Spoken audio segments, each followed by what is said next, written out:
दोस्तों नमस्कार। मैं जितेंद्र कुमार आप लोगों को वीडियो प्रस्तुत कर रहा हूं। वीडियो का टाइटल है जीवन में कैसे खुश रहा जाए अस्थायी रूप से। जीवन में अस्थायी रूप से कैसे खुश रहा जाए, इसी पर हम लोग बात करेंगे आज। देखा यह गया है कि संसार में जितने भी प्राणी हैं, मनुष्य हैं, अस्थायी रूप से खुश रहने के लिए ही प्रयासरत हैं। अस्थायी रूप से खुशी पाने के लिए वो शिक्षा भी ग्रहण करते हैं, जॉब में जाना चाहते हैं, व्यापार करना चाहते हैं, अनेकों कार्य करना चाहते हैं ताकि मिले गए प्रतिफल से उन्हें अस्थायी रूप से खुशी मिले। परंतु होता क्या है, देखा तो यही गया है कि अंतुगत्वा खुशी अस्थायी रूप से नहीं मिलती है। मनुष्य जो है खुशी पाने के लिए अनेकों विद्याएं, अनेकों रास्ते से पर चलता है। यहाँ तक कि सत्य रास्ते को छोड़ करके, सत्य के मार्ग को छोड़ करके गलत मार्ग पर भी चलता है खुशी पाने के लिए, अपनी ज़रूरतों को पूरा करने के लिए, अपने संसाधनों को पूरा करने के लिए, अपने आवश्यकताओं को पूरा करने के लिए जितने भी उसके मन में उपजी हुई ख्याल हैं, सपने हैं, वो सब पूरा करना चाहता है। केवल एकमात्र उद्देश्य क्या होता है, सुखमय जीवन जीना, अस्थायी रूप से खुशी पाना। लेकिन क्या वाकई में वो खुशी मिलती है? क्या वाकई में मनुष्य सरल तरीके से जीवन जी पाता है, सुखमय जीवन जी पाता है, या हमेशा वो खुश रह पाता है? नहीं, मैं कहता हूं नहीं, अस्थायी रूप से नहीं खुश हो पाता है। तो इसका सलूशन क्या है? कैसे लोग खुश रहें अपने जीवन में? एक तो देख लीजिए कि जीवन का एक आयु है, वो सीमित है और अपेक्षाएं अनंत है, इच्छाएं अनंत हैं। मनुष्य उसी इच्छाओं को पूरा करने में पूरा जीवन लगा देता है। पूरा जीवन का मतलब मरते दम तक अपनी इच्छाओं को पूर्ति करने में लगा रहता है। होता क्या है आप देखेंगे, होता कुछ भी नहीं है। लास्ट में मनुष्य को पछताना पड़ता है, लास्ट में मनुष्य को रोना पड़ता है, लास्ट में मनुष्य को मायूस होना पड़ता है। तो हमें पीछे के इतिहासों से, महापुरुषों से, अच्छे व्यक्तित्व के धनी मनुष्यों से हमें सीखना चाहिए। लेकिन क्या करते हैं, पढ़ते हैं, उनका चलचित्रों के माध्यम से उनको हम देखते हैं, लेकिन अमल में नहीं लाते हैं। नतीजा क्या होता है?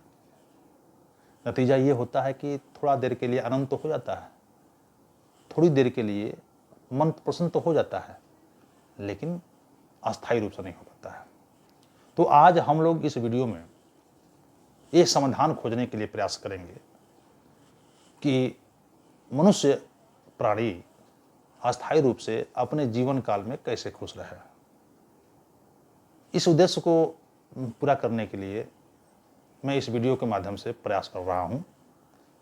यदि मेरे वीडियो से आप लोगों को खुशी प्रदान होती है, कुछ आप लोगों को लगता है कि फायदा हुआ, तो ज़रूर इस वीडियो को लाइक करेंगे, सब्सक्राइब करेंगे, ताकि मुझे भी आत्मबल मिले अगला वीडियो बनाने के लिए। तो बात ये हो रही थी कि अस्थायी रूप से मनुष्य कैसे खुश रहे। देखिए, अस्थायी रूप से खुश रहने के लिए हमें जीवन जीने की कला के बारे में चर्चा करनी पड़ेगी। जीवन है क्या और कितने दिन के लिए है? जितने दिन के लिए है उसमें जीवन जीने के लिए हमें करना क्या क्या जरूरी है।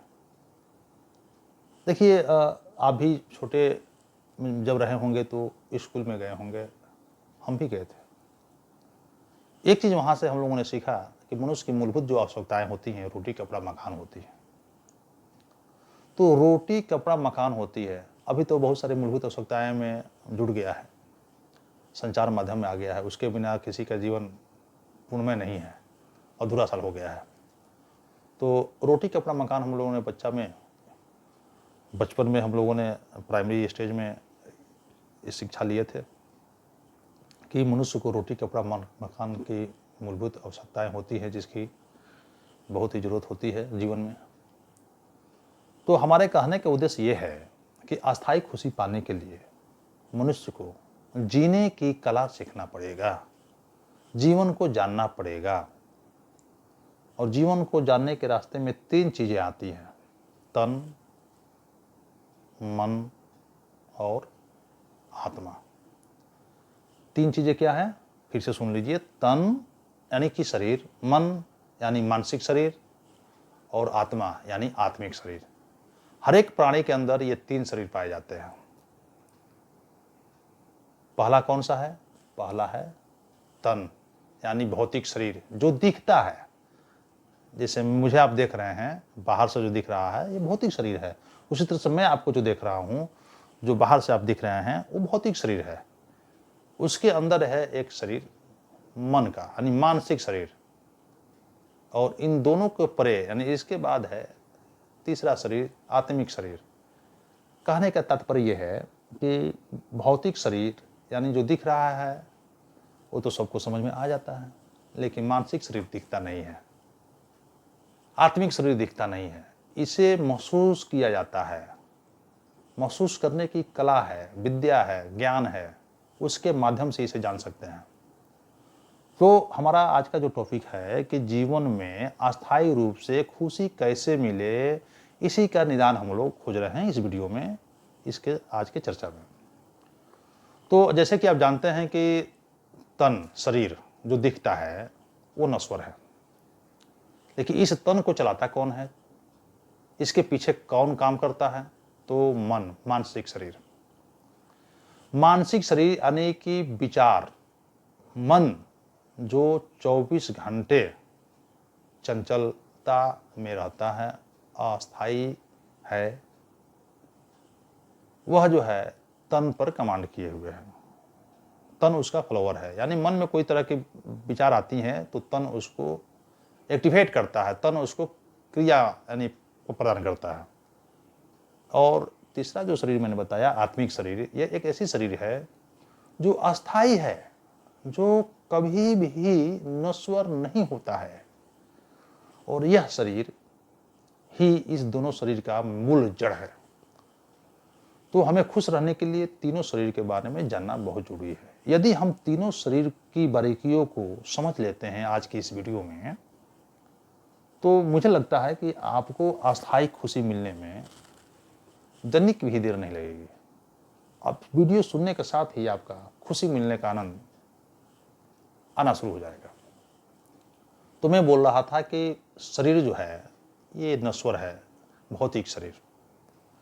तो हम आप यानी संसार में जितने भी प्राणी हैं, मनुष्य है, भाग रहा है, भाग रहा है, भाग रहा है, और स्पीडली भाग रहा है।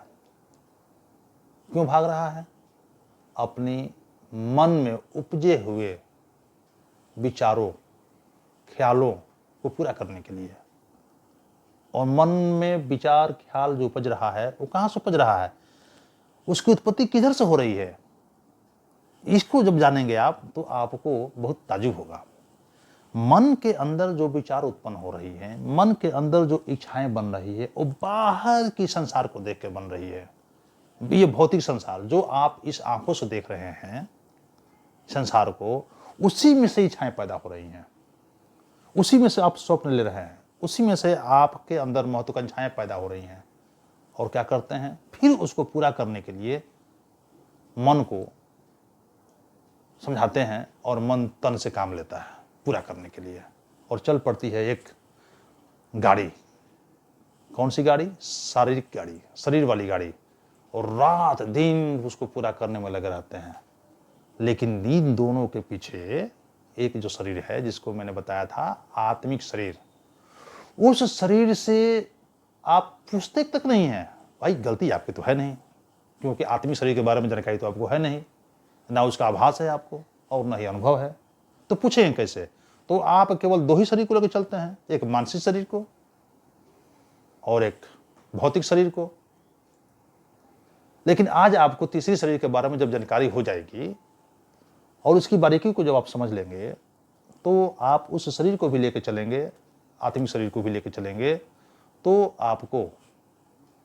आपको किसी भी कार्य को करने से पहले मन के विचारों को जो उत्पन्न हो रही हैं, इच्छाएं जो उत्पन्न हो रही हैं, उसको भौतिक शरीर से काम लेने के लिए, भौतिक शरीर से क्रिया कराने के लिए जो आप प्रयास करते हैं, उससे पहले आत्मिक शरीर से आप मंथन करेंगे, पूछेंगे, विचार करेंगे, उससे उसकी आवाज़ को सुनेंगे, तब एक निर्णय पर पहुंचेंगे और वह लिया गया निर्णय आपको अस्थायी खुशी का पहला द्वार खोलेगा। क्या मैंने बोला? पहला द्वार, अस्थायी खुशी पाने के लिए पहला द्वार खुलेगा। तो जब भी आप कार्य करें, कोई भी एक्टिविटी करें, तो एक्टिविटी मन से उत्पन्न हो रही है, तो मन के साथ साथ आपके अंदर एक आत्मा भी है और आत्मा का निवास हृदय में है। तो आप इसे फॉर एग्जाम्पल, आप जैसे सपोज है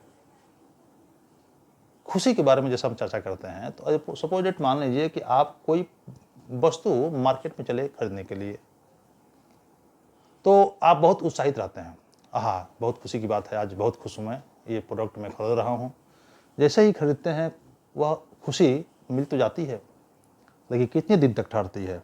2 से 4 दिन, 5 दिन या 2 से 3 महीना। उसके बाद क्या होता है? फिर वह खुशी जो मिल रही थी गायब हो जाती है, पता नहीं कहाँ गायब हो जाती है।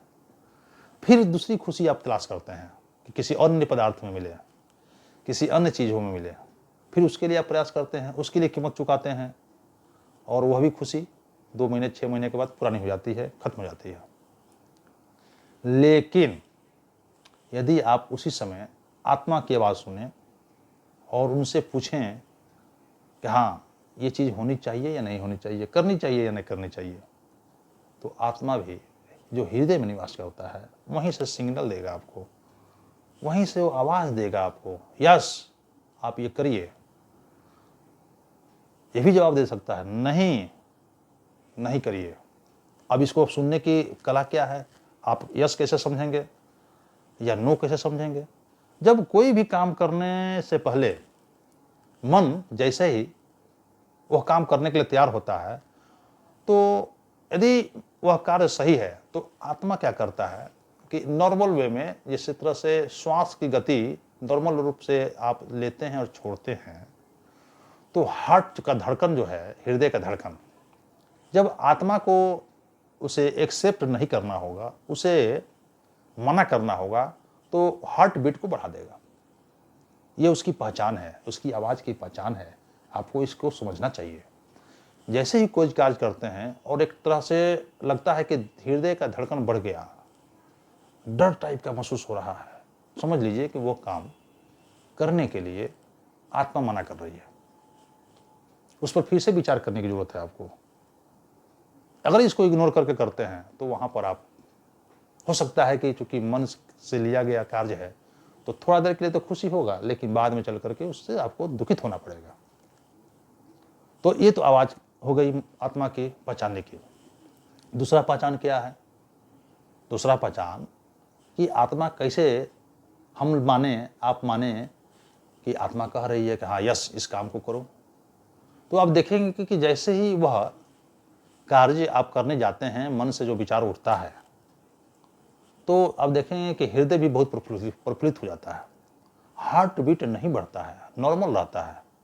एक अंदर से आपके शरीर में एक अलग से हृदय में एक खुशी मिलती है। यहाँ तक कि कहा गया है कि आपके अंदर जो रोम छिद्र हैं, शरीर के अंदर जो रोएं, बाल, जो आप इसको कह सकते हैं, बाल जो है, ये भी जो है पुलकित हो जाता है, खुशी हो जाता है, प्रफुल्लित हो जाता है। इसका मतलब समझ लें कि मैं ये जो कार्य करने जा रहा हूँ, इस कार्य में सफलता भी मिलेगी और इससे अस्थायी खुशी मिलेगा। यानी आज के वीडियो में मेरा कहने का ये मतलब है कि तन का, मन का और आत्मा का मेल, तीनों का मेल अगर किसी कार्य में एक साथ हो जाता है, तीनों का तालमेल रहता है, तो वह कार्य करते हैं तो वहां से अस्थायी खुशी मिलती है। यदि तालमेल तीनों का नहीं है, मन का, तन का तालमेल हो, आत्मा का नहीं है, तो वहां अस्थायी खुशी नहीं मिलेगी। क्षणिक खुशी मिल जाएगी, अस्थायी खुशी नहीं मिलेगी। तो क्या करना चाहिए अस्थायी खुशी पाने के लिए? तो अस्थायी खुशी पाने के लिए करना ये चाहिए कि पहले आपको आत्मा के बारे में सोचना चाहिए, जो नश्वर नहीं है, शाश्वत है, अजर अमर है, उसके बारे में सोचना चाहिए। उसके बाद मन के बारे में सोचना चाहिए, फिर उसके बाद तन के बारे में सोचना चाहिए। यानी यहाँ आपको उल्टा चलना है, यानी पहले आत्मा हृदय से सोचना है, उसके बाद आपको मन से सोचना है, फिर आपको एक्टिवेशन के लिए, उस कार्य लेने के लिए तन के बारे में सोचना है। अगर इस तरह की विद्या आप अंदर डेवलप कर लेते हैं, आपके अंदर इस तरह की विद्या का प्रादुर्भाव हो जाता है, तो आपको खुशी अस्थायी रूप से मिलने में तनिक भी देर नहीं लगेगी। तो मैं आशा करता हूं कि आज के इस वीडियो में आपको लाभ मिला होगा। तो फिर मिलते हैं अगले वीडियो में। वीडियो पसंद आता है तो आप लाइक और सब्सक्राइब जरूर कर दें। नमस्कार।